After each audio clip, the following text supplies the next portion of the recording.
Ladies and gentlemen, this is David Mirikitani with Matt Chat. Today, it's really just an exciting opportunity. I get a chance to talk to one of my best friends in the business and the new head coach of the Oklahoma Regional Training Center, Eric Guerrero. Eric, thanks for coming on the show. Yeah, Dave, you bet. I know it's crazy time of the year, World Championships, all this stuff going on, and you and I have had a chance to talk off air, and I can just hear in your voice how excited you are. So, tell me about the decision and why you're so excited about this new opportunity. It's multifaceted. Obviously, the Olympics are the epitome of our sport, and there's a massive amount of trickle down that comes from that. The Olympics are what we talk about when we're kids, and right, and it's what you watch every 4 years, and you gather around the television, and that excitement around it. In the last better part of a decade, the opportunities and the marriage and the partnership between the IOC, the U.S. Olympic Committee, and the NCAA has really pushed the sport to a new level. I guess that would be best, described in what Lou did, and I'm speaking of Lou Roselli, obviously, at the Ohio Olympic Regional Training Center when right. he was there at Ohio State. So I guess what's most exciting right now is the possibilities. The things that are in the works, the things that are already concrete that we've ironed out and we've solidified, and the possibilities and the opportunities that are going to be provided not just to our Olympic athletes, but to the state of Oklahoma and our age group wrestlers as well. That's what's most exciting right now. Yeah, and you touched on Coach Roselli, and I want to talk to you about him in a minute. You and I obviously have some mutual friends, and I'm on Facebook, but I'm not on a lot of the other social media. But these guys have told me that on things like Instagram, there's been positive reaction about this decision from around the world. I mean, literally from the Russians, guys like Kurbanaliyev, et cetera. So clearly the relationships you have all over the world, these people are noticing. Tell me how you think those relationships can increase the value of you and the value of the Oklahoma Regional Training Center. Yeah, I don't think it's any secret that, that there's obviously relationships there, not just, domestic relationships, but international relationships. And I've got an opportunity to be around a lot of people, and fortunate enough for them to consider me a friend, not just a competitor, but somebody that's, part of the global journey to be the best. Right. One thing that I have always felt was important, whether it's at the age group level, the college level, the Olympic level, is if you want to get good at something, be around the people who are the best at it. And not through pure osmosis, but there's a lot of benefit in just rubbing shoulders with people who are like-minded and the best in the world of what they do. I mean, that could be, obviously it applies to wrestling, but it could apply to, you want to be a great lawyer? I mean, go rub elbows with some great lawyers. You'll learn a lot. Absolutely. You want to be a great entrepreneur? I mean, go rub elbows with some great entrepreneurs, and wrestling's no different. Steel sharpens steel, and that's one thing that we're going to promote at the Olympic level and watch the trickle down. But we're also going to promote at the age group level and watch the trickle up. And obviously, we know who benefits in the middle, and that's our collegiate program. Yeah, and when you talked about the steel sharpen steel and surrounding yourself with people that are doing things at the level you want to do them at, it literally reminds me of a couple weeks ago. I was in Oklahoma covering junior duels for track wrestling, and stopped through on the way back from Stillwater, did an interview there, and I'm actually coaching two little kids, and when one of them I think could be really good at cradles, and for people that don't know me, I'm not really built like a guy that would ever been good at cradles. And, you were kind enough to sit down and, go through a couple of the wrestlers at Oklahoma State and show me just some of the tricks of the trade. And to me, I think that's a side of you that maybe a lot of people don't know, that, you ask, somebody asks you, you're there to help them, and you don't know these kids, and they're going to benefit from your knowledge. I came back and told them, not only showed them what I learned, but who I learned it from. And I just think the passing down of knowledge and your I guess I would say intellectual generosity is something that's always been something that I've admired and respected about you. Well, I appreciate that. Thank you. Yeah. So, I mean, kind of segueing that and using it as a segue to discuss, our Olympic Regional Training Center, when I envision this, and we've had several planning meetings. I'm real fortunate to be surrounded by some great people. I don't think I could do any interview right now and not really talk about how appreciative I am to Lou Roselli and Chance Leonard. I mean, everybody knows who Lou Roselli is, but you might not know who Chance Leonard is. Chance Leonard. I'm just gonna make it real short. He's making a lot of things possible right now. He's an individual that, without getting into his credentials and all that he's done for the sport of wrestling, I think a lot of people are familiar with the monument that was erected in Perry, Oklahoma, for Jack Van Beber and Danny Hodge, the Olympic champions from both universities. Chance was the driving force in being from Perry, fundraising and getting that monument put up. And obviously, I believe there's a movie to come also. I hope I'm not speaking out of line, but, there's so much vision and so much planning going on right now. When you talk about things that are exciting, that's what excites me. Chance Leonard excites me. Lou excites me. I mean, they have big plans, big vision, and I'm just fortunate enough to be in a position where they trust in me to get these things done. So I think one of the things that have been discussed time and time again is how do we elevate wrestling in the entire state? Wrestling's in a great spot right now in Oklahoma. You got guys like Hardell Moore at OWA just doing a great job. He's killing. You got guys like, just doing a great job, producing more college wrestlers than people probably recognize. But anybody that's gone into that OWA room, you see them on the wall, you're like, wow, this guy's produced 24 collegiate wrestlers in the last 10 years, maybe shorter. So, I mean, he's doing a great job. You got Tyrone Lewis running a club down in Oklahoma City area and coaching El Reno. I know I'm going to forget people. I really do. And I apologize. I'm not trying to do that. But we got some great age group coaches all around the state. Yeah. But they can't do it on their own. It's unfair to assume that they can, that alone will, create an Olympic champion. It truly takes a village in the sport of wrestling. It's not one individual, although those one individuals like Hardell, they're providing opportunities like Tyrone. I'll use Shane Roller over in Tulsa. I mean, they got some great clubs, Chris Forbes. I can go on and on and on about all the great coaching that's going on out in the state right now. And I'm forgetting people, and I'm not trying to. No, it's hard to remember everyone. Yeah. I just can't sit here and list all the coaches I think are great. Brian Piccolo comes to mind, what he's doing at Matrix. There's just some great things going on right now. But we still need opportunities.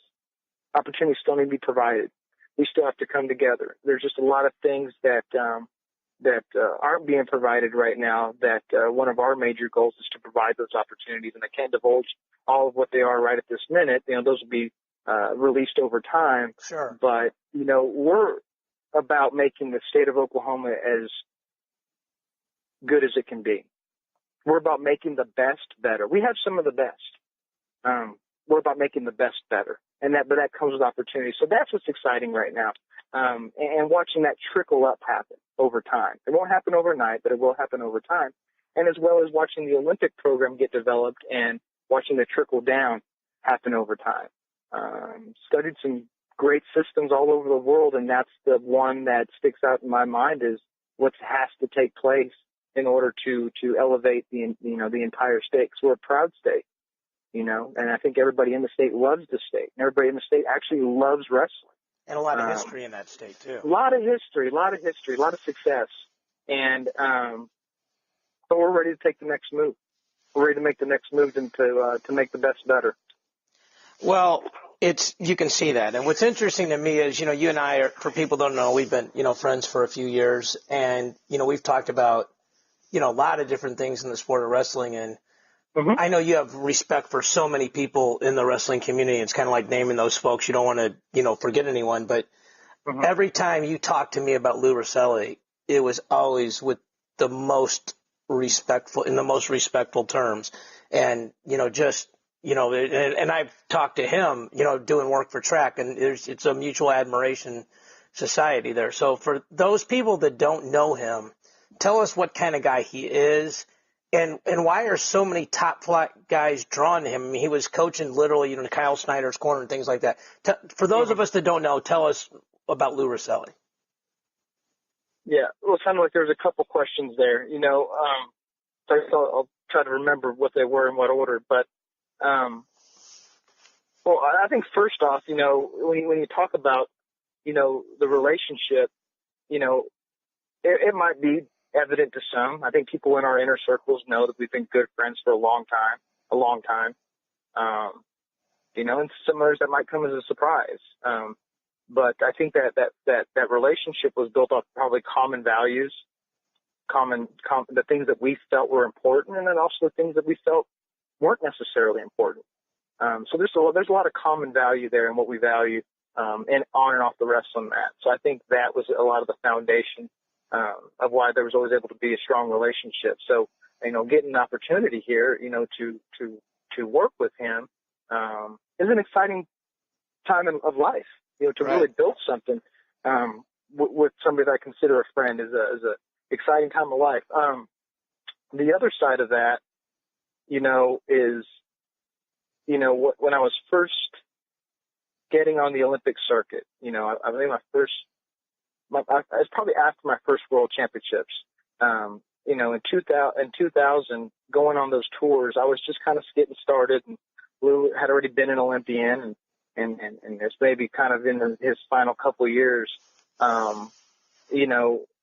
he really gave me a lot of practical, sound advice. Mm-hmm. And he didn't have to. I'm not sure why he did. He didn't have to give me any advice. He could have been totally focused on himself, but that's not Lou. I think Lou's a team player, and he's a great guy who just takes interest in anybody who shows a desire to win. And he gave me a lot of really good. Everybody's got theories of what makes people good at wrestling, but I can tell you his advice to this day has stuck with me. Coleman Scott and his journey to that bronze medal got some Lou Rosselli advice regurgitated through Eric Guerrero. God, I won't say he's a third person like that, but regurgitated through myself. Yeah. Right. Okay. A lot of athletes have received some Lou Rosselli advice regurgitated through my lips. That practical advice that he gave was maybe one cornerstone of the philosophy that I've built over time. Maybe not all four cornerstones, but definitely one. And I appreciated that. I always appreciated that. So that, so it's no secret when you see a guy like Kyle Snyder who wants to work hard and he's got the right guy in his corner, become an Olympic champion. It's no secret, when, you got a kid like Logan Stieber who wants to work hard and he's got the right guy in his corner and he becomes a world champion. Right. And it's so different, than I can name a lot of schools where it's like that, so that's not necessarily a recipe nobody has figured out, but it's obviously been very prevalent in the last 2 years with, Lou's guys winning an Olympic gold medal and winning a world gold medal. Right. Yeah. So the proof is in the pudding. To get a chance to be part of something like that, it's hard to say, nah, no thanks. It's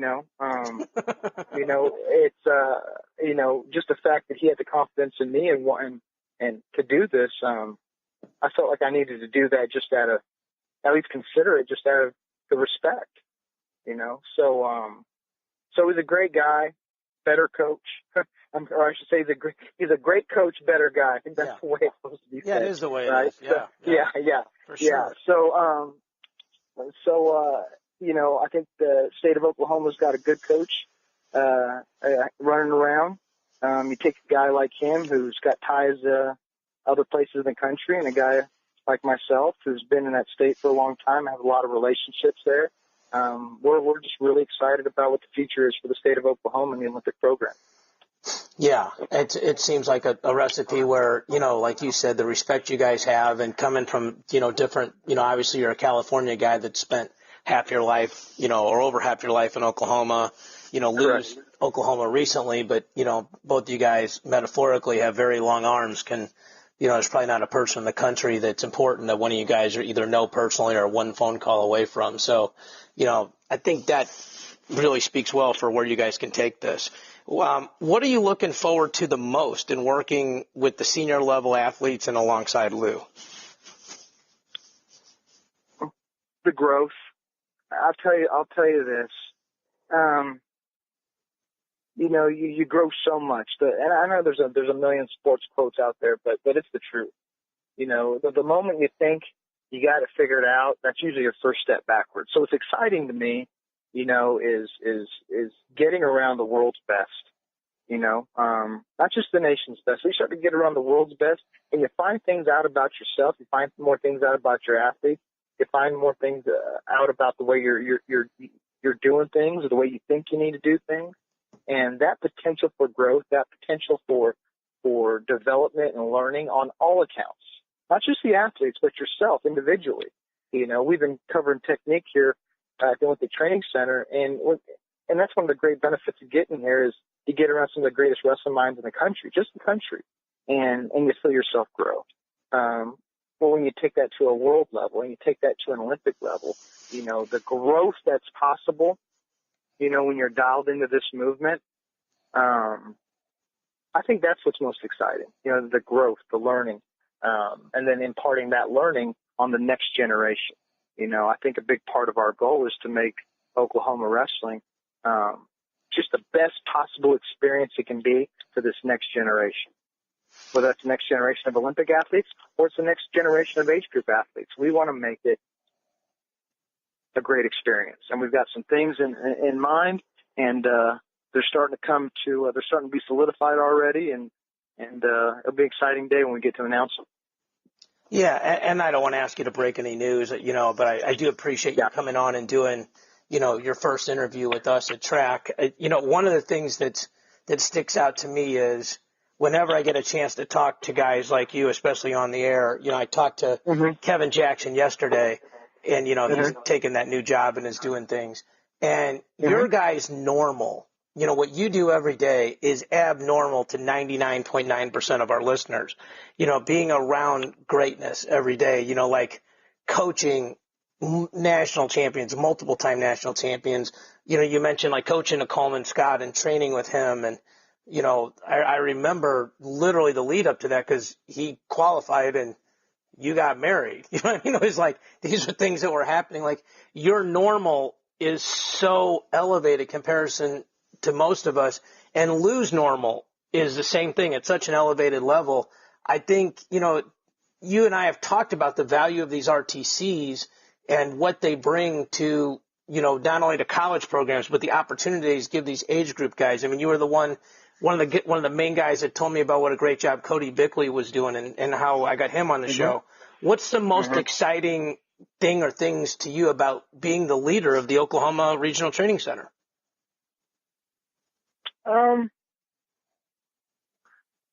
Okay. So great question. I'm going to go back just a step, and you say, that from your perspective, somebody's normal is another person's, greatness or abnormal, however you phrased it. I feel that way about guys like, say, Chance Leonard. And I know I've talked about him already, but getting with him and having these planning meetings and sitting down with him, the way he operates from a business standpoint, he operates at a level of greatness from a business standpoint. So just in the last 8-9 days, meeting with him on a regular basis and talking with him on a regular basis, he's elevated my business mind. I always felt like, that was, that's always been part of coaching. You got to have that outlook. You got to have that CEO mentality and then that level of entrepreneurship. So it doesn't just stop with coaching. I guess what's exciting is you get to be around people like him that elevate your business mind as well, and you feel yourself grow, and you can pass that information on, and then that information actually benefits the next generation of wrestlers. So I'm not sure that completely answered your question. I know I went back there, but that's the truth.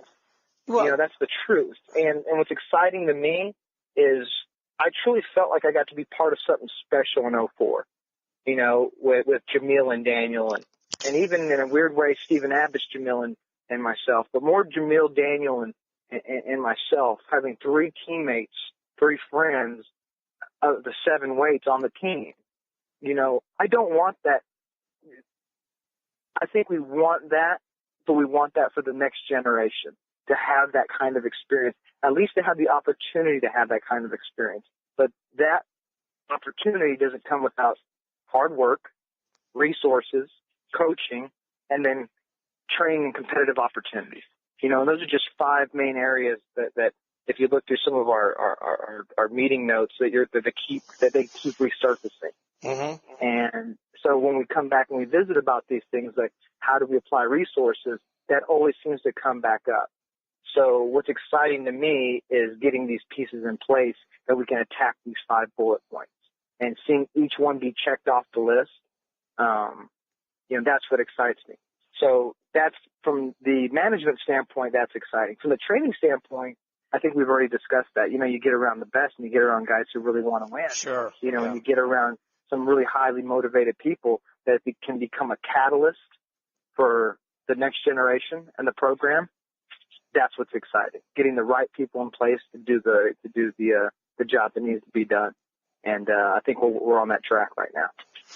Yeah, and one of the things that you just said that stuck out to me is you talked about, you know, you get around a guy like Chance Leonard, and he's great in an area that you're not as comfortable in, is like wrestling, and he's great in entrepreneurship, and that's not your full-time job, you know, and he's, you know, what I respect about people that are great is their comfort level is to be uncomfortable, you know, to put themselves in areas, you know, where they're not the smartest guy in the room. I mean, I remember when I first started in my career as a financial advisor and I won a trip, the best advice I ever got was the guy who said, go sit with the oldest guys that make the most money.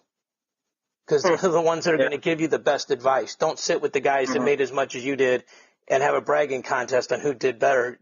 You're all stupid. You're sitting with the wrong people. And, you know, I feel like in a small way, that's what I did when I talked to you about the cradle technique is, you know, you put yourself around people that are better than you and learn from it. So, you know, one of the things that sticks out to me is literally, you know, when the news broke that you've been in Oklahoma literally over half your life. So I know this because I know that you've built so many quality relationships there in Oklahoma. I know how much they mean to you. And, you know, you mentioned like Hardell and Tyrone and Brian and a lot of these other people. You know, I think that's going to really help you make this great. How do you create synergies with those relationships and then the overall USA wrestling movement to make everything better overall? How? I think how is you can continue to do what's been done, you know, which is work together. There's a lot of ways how, you know, and I'm not going to bore the listeners by whipping up, you know, a notebook and going through all my bullet points. But, you know, I think the cornerstone, you know, the foundation of how do we do this is built in our common interest. I think you got guys like Hardell and I'm leaving people. I keep going back to Hardell because we talk a lot. Sure. You know, yeah. But you go back to a guy like Hardell, or you go to, you know, I'm going to switch gears here and go to a guy like Matt Stevens at OCU and what he's doing with his women's program, you know, and putting a girl on a junior world team and making the moves that he's making to make that program. And we have people in the state that are so excited about wrestling and want to win, that I know that if we can facilitate the ultimate opportunity for all those athletes, then the sky's the limit. So the relationships are important, you know, because they are relationships. They're true relationships. They're true, I guess I'll say friendships for the lack of a better term, but they're friendships based not on, oh, hey, let's hang out. They're friendships based on what can we do to make wrestling better, locally, nationally, globally. Right. You know, that was Kevin Crutchmer's philosophy as the chairman of USA Oklahoma. And, if you look up the flagpole and you look to a guy like Rich Bender, I listened to his interview with you. That was a great interview. Thank you. I know, He was and awesome. And I know he gave you the four, I can't remember what terminology you used, what verbiage, but the four he gave pillars. You the four pillars. Yeah, that's yeah, the four pillars. Yep. Oh, he's right on. Oh, he's spot on. So if you take that and apply it to the state level, you're going to find that there's a lot of people on board with that, and the guys that I've mentioned and the people that I haven't mentioned. I do believe they're on board with that. So, those relationships become important because they're already there. And that everybody wants to win. So when I say we're going to facilitate the ultimate experience, the ultimate opportunity, it's real, and Rome's not built in a day, but, it's a real opportunity. It's real things that we're going to do.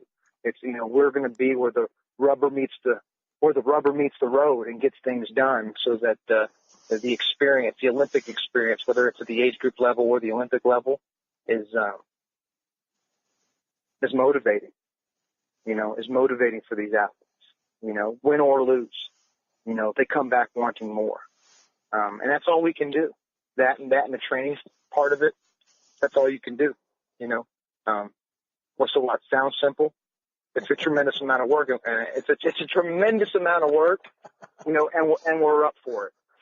It's like learning the rules of chess. Knowing the rules and being the master at it are two different things. Yeah, for sure. Yeah, it's a great analogy. Great analogy. And it all starts at the Olympic level, and the trickle down that comes from that, and then obviously, like I said, there's a trickle up, and we're going to focus on that as well. The answer you gave was unbelievable, and it makes so much sense. One of the things that kind of ran through my head as I was listening to you was leadership. And for those people that don't know, Matt Chat started, I talked to Track Wrestling and told them I had relationships with assistant coaches from around the country that I'd built over the years when I was recruiting. And you were actually my very first guest. Lee Pritz was second, the guys that, I know, really closely. And what's interesting is those assistant coaches are relationships that I really respect, I value, I treasure. And they do show leadership, but ultimately they're second in command. And so now, as the person, who's running the regional training center, we're going to get to see your type of leadership and your fingerprints, your footprint on things a little bit more. I think that's a really exciting thing for folks like me that know you and go, we can't wait to see what this guy does. So I just personally want to say congratulations on that. I know big things are coming. Well, I appreciate that, David. Thank you.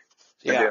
So I know this has been crazy and hectic for you. I've been nagging you for about 10 days to come on the air, and everybody wants your time. So I really appreciate you doing this with us. Is there anything else that you'd like the people to know about the Regional Training Center before I get out of your hair here today?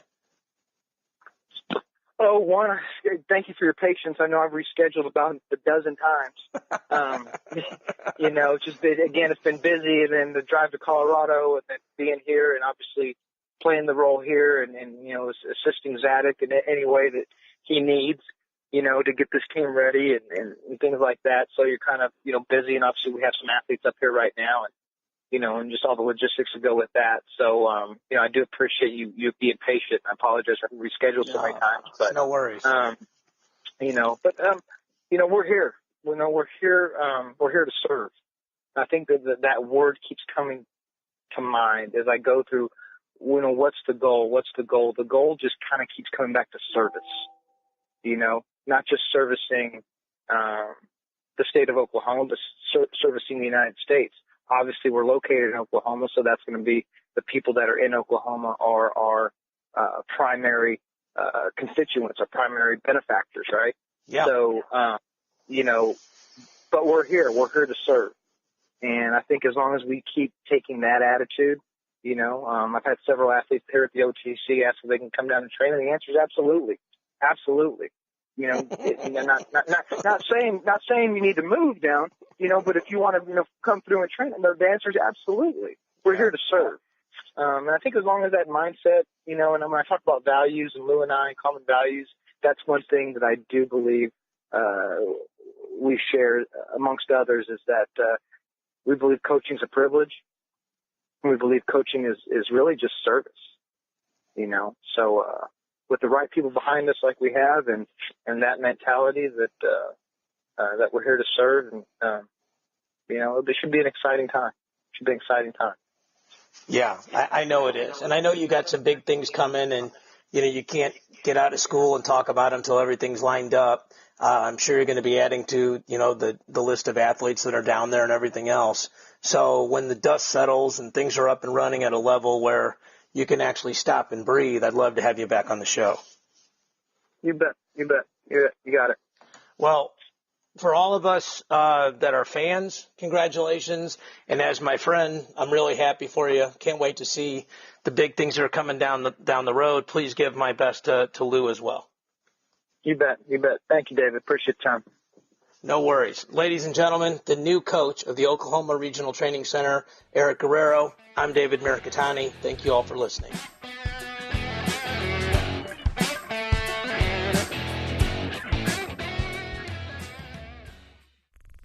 This show is part of the Matt Talk Podcast Network. For more wrestling podcasts, head over to MattTalkOnline.com.